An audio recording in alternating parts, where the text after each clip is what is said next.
Mark, Stephen Main. You talk to a lot of ABC people and they complain about being asked to do more with less and that they can no longer get poached by 9 or 7 or 10 because their serious journalism budgets have been decimated. Could you make a comment about what many journalists regard as the inexorable downward pressure on the remuneration rates for journalists and how that applies particularly at the ABC? As always, an interesting question, Stephen. Look, I think the market for journalism has changed.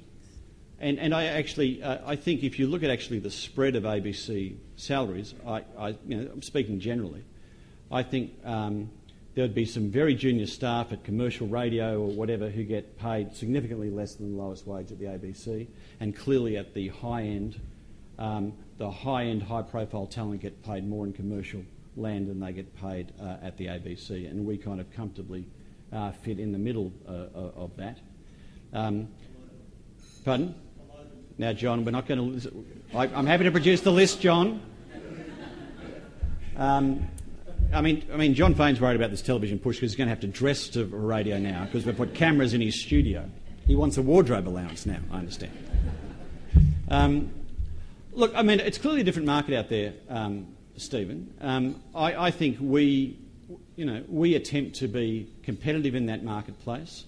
One of the things we are seeing at this time, though, is that we are still attracting and drawing people to the ABC, paying them less money than is on offer in commercial networks.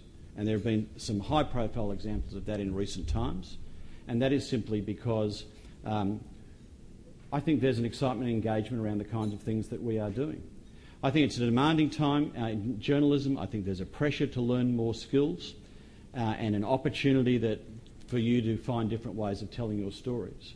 But I must say, by and large, the people I speak to, and the word I hear is that most of our people are pretty enthusiastic about taking advantage of those opportunities, and they're keen to learn those new skills.